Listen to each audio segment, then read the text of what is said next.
بسم اللہ الرحمن الرحیم۔ آج کے سبق میں ہم قرآن مجید کے بارے میں پڑھیں گے۔ قرآن مجید اللہ کی آخری کتاب ہے اور یہ دنیا کی سب سے جامع کتاب ہے جو پوری انسانیت کی رہنمائی کے لیے اور پوری انسانیت کی اصلاح کے لیے آخری نبی حضرت محمد صلی اللہ علیہ وآلہ وسلم پر نازل کی گئی ہے۔ جس وقت قرآن نازل ہوا آپ صلی اللہ علیہ وسلم کی عمر 40 سال تھی۔ قرآن مجید کو آسمانی کتابوں میں سب سے افضل مقام حاصل ہے۔ یہ 23 سال کی مدت میں وقفے سے نازل ہوئی ہے۔ قرآن مجید کا اصل ٹاپک کیا ہے؟ تو قرآن مجید کا اصل ٹاپک اللہ کی مخلوق کو گمراہی سے دور رکھنا اور سچائی کے سیدھے راستے پر لانا ہے۔ قرآن مجید کی خصوصیات کیا ہیں؟ قرآن مجید کی سب سے پہلی خصوصیت یہ ہے کہ اللہ نے اس کی حفاظت کی ذمہ داری خود لی ہے، لہٰذا اس کا ایک ایک حرف اور نقطہ محفوظ ہے۔ اس کے کسی بھی حصے میں آج تک نہ کوئی تبدیلی کر سکا اور نہ قیامت تک کر سکے گا انشاءاللہ۔ اس کی دوسری خصوصیت یہ ہے کہ یہ دنیا میں سب سے زیادہ پڑھی جانے والی کتاب ہے۔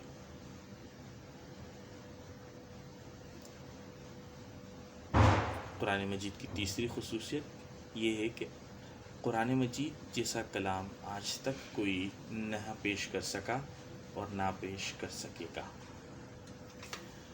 قرآن کریم کے ذریعے دیگر آسمانی کتابوں یعنی توریت، زبور، انجیل کے احکام منسوخ ہو گئے اور اب تمام لوگوں کے لیے قرآن پر عمل کرنا لازم ہے۔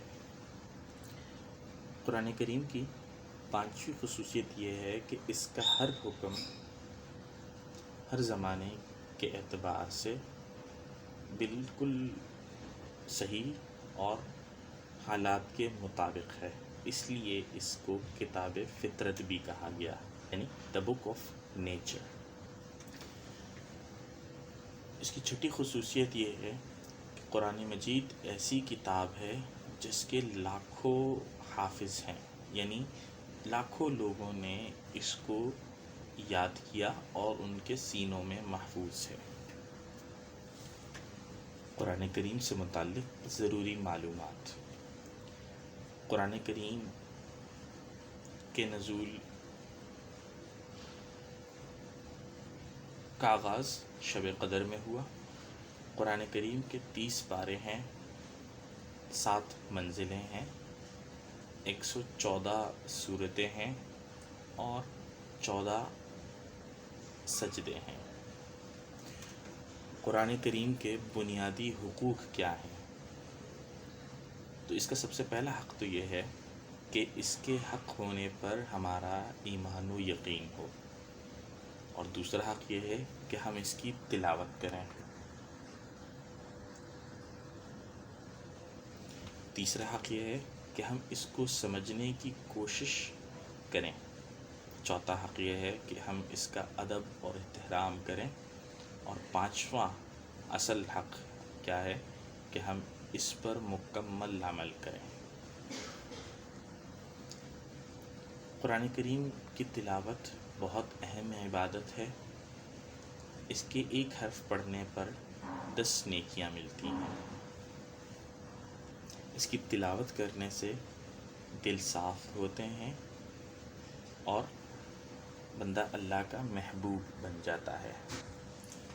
قرآن کریم کی تعلیم حاصل کرنا اور دوسروں کو تعلیم دینا بہت بڑی نیکی ہے۔ حدیث میں آتا ہے، تم میں سے سب سے بہتر وہ ہے جو قرآن سیکھے اور سکھائے۔